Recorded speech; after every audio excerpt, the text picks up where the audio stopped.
সবে কদরে কি আসলে ভাগ্য পরিবর্তন হয়? ভাগ্য পরিবর্তন করতে কি কি আমল করা দরকার?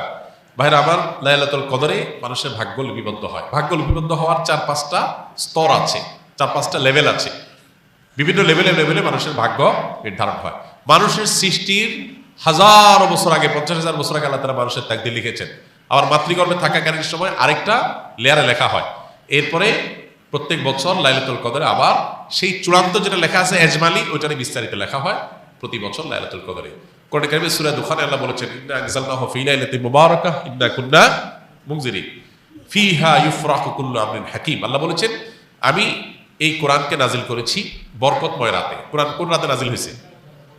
শবে বরাতে না শবে কদরে? শবে কদরে। সেই রাতে আল্লাহ বলছেন ফীহা, অর্থাৎ সেই বরকতময় রাতেই ইউফরাকু কুল্লু আমরিন হাকীম, সব গুরুত্বপূর্ণ বিষয়গুলোকে আল্লাহ তাআলা ধার্য করেন। তো এখান থেকে বোঝা যায় লাইলাতুল কদরে সব মানুষের ভাগ্য নির্ধারণ। এখন কত ভাগ্য যেন ভালো নির্ধারণ হয়, তার জন্য কি করার আছে? সবচেয়ে বড় করা হলো ঈমান এবং তাকওয়া অবলম্বন করা। আল্লাহ বলেছেন যে ওয়ালাউ আন্না আহলাল কুরআ আমানু ওয়াত্তাকাউ লাফাতাহনা আলাইহিম বারাকাতিম মিনাস সামা। কোন জনপদের মানুষ ঈমান আর তাকওয়া আনলে আল্লাহ তাআলা বলেন আসমান থেকে বরকতের সব দুয়ারগুলো উন্মোচন করে দিবেন। আপনার ভাগ্যে ভালো কিছু লেখা হোক চাইলে আপনাকে ঈমান আমলের চর্চায় এগিয়ে যেতে হবে। আমাদের দেশে মানুষ সব রাতে মসজিদে ভিড় করে, সারা বছর নামাজ কালামের খোঁজ খবর নেই, সব রাতে মসজিদে আসা ভিড় করছে কেন? ভাগ্যে যেন ভালো কিছু লেখা হয়। একজন চেয়ারম্যান সরকারের কাছ থেকে রিলিফ পাইছে বা জনগণকে বন্টন করার জন্য জিনিসপত্র পাইছে। তো চেয়ারম্যান সাহেবের পাতি যে সমস্ত নেতা আছে বা চেলা চামচা আছে, সহযোগী আছে, এরা ভাগ নিতে আসছে। এক চামচা নির্বাচনের আগেও ছিল না, পরেও ছিল না, ভোটের সময় ছিল না, পরেও ছিল না, কোনো কিছুতে নাই। এখন যখন সরকারি চাইলে এসে হাজির হয়ে গেছে, গমা এসে হাজির হয়ে গেছে, সে এসে ভাগ নিতে হাজির হয়ে গেছে। কি বলেন, এ পাবে ভাগে? আর যে সবসময় ছিল, ও যদি এই দিন হাজির নাও হইতে পারে, তারপর চেয়ারম্যান সাহেব তার জন্য ঠিকই রেখে দিবে যে তুমি এগুলো বন্টন করো তোমার এলাকাতে। একইভাবে আল্লাহ রাব্বুল আলামিনের আনুগত্য যদি আমরা সবসময় করি, ইনশাআল্লাহ আল্লাহ আমাদের নসিবে ভালো কিছু দিবেন। এক রাতের ইবাদত করে সব নিজের পক্ষে নিয়ে নিবা, সারা বছর আকাম করবো, এটা সঠিক পদ্ধতি না। দ্বিতীয়ত হলো লা ইয়ারুদ্দু তাকদির ইল্লা দুআ। দোয়া এমন একটা হাতিয়ার যে আল্লাহ তাআলা তাকদিরের দুইটা পার্ট আছে, একটা গায়রে মুবরাম, একটা মুবরাম, একটা চূড়ান্ত, একটা অচূড়ান্ত। অচূড়ান্ত তো আমাদের দৃষ্টিতে, আল্লাহর দৃষ্টিতে সেটাও চূড়ান্ত। আল্লাহ জানেন যে আমরা সেটাকেও দোয়া করে পরিবর্তন করাই নেব। তো দোয়ার মাধ্যমে ওই তাকদির পর্যন্ত আল্লাহ পরিবর্তন করেন। এই জন্য বিশেষ করে আল্লাহ দোয়া করতে হবে, লাইলাতুল কদর হোক অন্য সময়, ইনশাআল্লাহ আল্লাহ তাআলা ভাগ্যে ভালো কিছু দান করবেন। রমজানের শেষ 10 দিনের গুরুত্বপূর্ণ আমলগুলো কি কি? রমজানের শেষ 10 দিনের সবচেয়ে বড়, সবচেয়ে প্রধান, অন্যতম আমল হলো ইতিকাফ করা। আমার যদি আল্লাহ তাআলা তৌফিক দিতেন একজন একজন করে রোজাদারের হাতে পায়ে ধরা বা অনুনয় করে বোঝানোর, তো আমি একজন একজন করে বোঝানোর চেষ্টা করতাম। রমজানে আপনি অন্য কিছু করতে পারেন না পারেন, রমজানে ফরজ রোজাগুলো রাখেন, গুনাহ থেকে বেঁচে থাকেন, আর শেষ দশকে ইতিকাফ করেন। বাস আপনার রমজান সার্থক হওয়ার জন্য যথেষ্ট হবে ইনশাআল্লাহ। নবী করিম সাল্লাল্লাহু আলাইহি সাল্লাম রমজানের রোজা দ্বিতীয় হিজরিতে ফরজ হওয়ার পর 10ম হিজরিতে তিনি মারা গেছেন। এই কয়েক বছরের মধ্যে, 8-9 বছরের মধ্যে একটা বছরও তিনি ইতিকাফ ছাড়েন নাই। রমজান আসছে আর তিনি ইতিকাফ করেন নাই, এটা কোনোদিন হয় নাই। যে আমল নবীজি সাল্লাল্লাহু আলাইহি সাল্লাম জীবনে কখনো ছাড়েন নাই, আমরা বেশিরভাগ মানুষ এখানে আছি যারা জীবনে সেটা একবার করি নাই। এর চেয়ে বড় দুর্ভাগ্য কি হতে পারে বলেন? আপনি যদি রমজানের স্বাদ পেতে চান, শেষ 10 দিন মসজিদে বসে যান ইতিকাফে, আপনি স্বাদ দেখতে পাবেন। আমাদের হাজার ব্যস্ততার কারণে আমরা আসলে চাইলেও সব ইবাদত করে উঠতে পারি না। 10টা দিন মসজিদে আবদ্ধ হয়ে যান, অভূতপূর্ব এক আনন্দ পাবেন। এই জন্য ভাই, রমজানের শেষ 10 দিনের সবচেয়ে বড় আমল হলো ইতিকাফ করা। দ্বিতীয়ত, শেষ 10 দিনের অন্যতম আমল হলো বেশি বেশি ইবাদতবন্দি করা। নবী সাল্লাল্লাহু আলাইহি ওয়াসাল্লাম সম্পর্কে হাদিসে আসছে, কানা ইয়াজতাহিদু ফীহি মা লা ইয়াজতাহিদু ফী গায়রি। নবীজি শেষ 10 দিন যেরকম ইবাদত করতেন, এত কষ্ট করে ইবাদত অন্য কোনো সময় তিনি করতেন না। এই জন্য শেষ দশকে সবচেয়ে বেশি ইবাদত করা দরকার।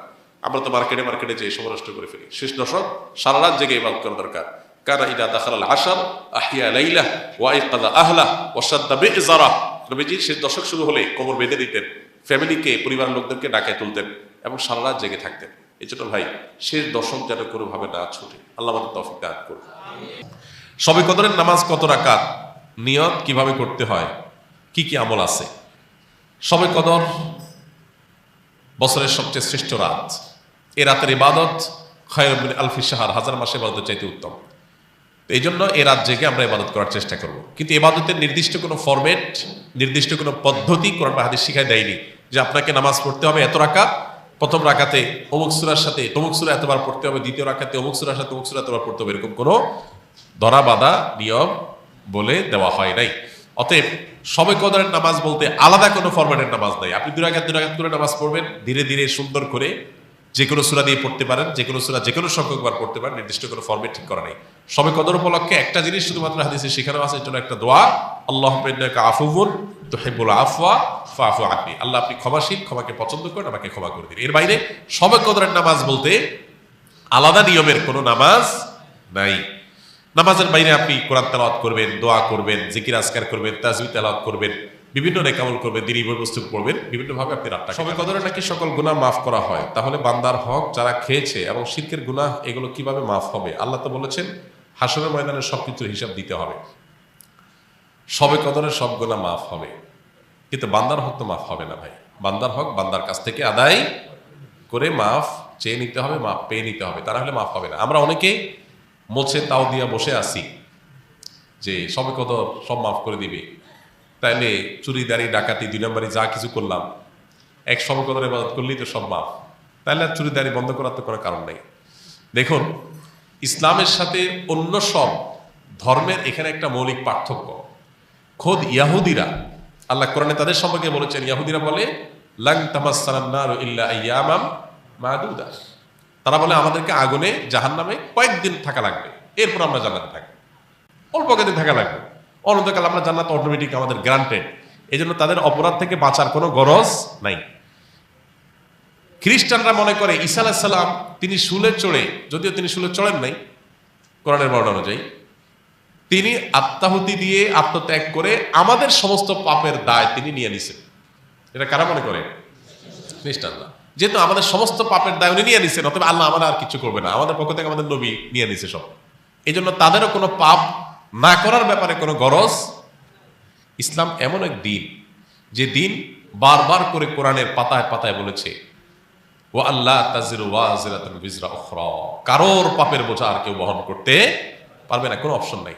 তুমি পাপ করছো, তোমাকেই পেতে হবে। এই জন্য একজন ইমানদার পাপ করলে সেটার প্রায়শ্চিত্ত করতে হবে। আপনি পাপ করবেন, অন্যের হক নষ্ট করবেন, আর শবে কদরে আপনারা মাফ করে দিবে। জি না, শবে কদরে আপনার ছোটখাটো গুনাহগুলো মাফ করে দিবে, কিন্তু আল্লাহর কাছ থেকে বান্দার হক নিয়ে মাফ পাইতে হলে তারটা তাকে ফেরত দিতে হবে বা তার কাছে মাফ চেয়ে নিতে হবে, তারপর আল্লাহ তাআলা মাফ করবেন। অতএব এ বিষয়ে যেন আমাদের ঘাটতি না থাকে।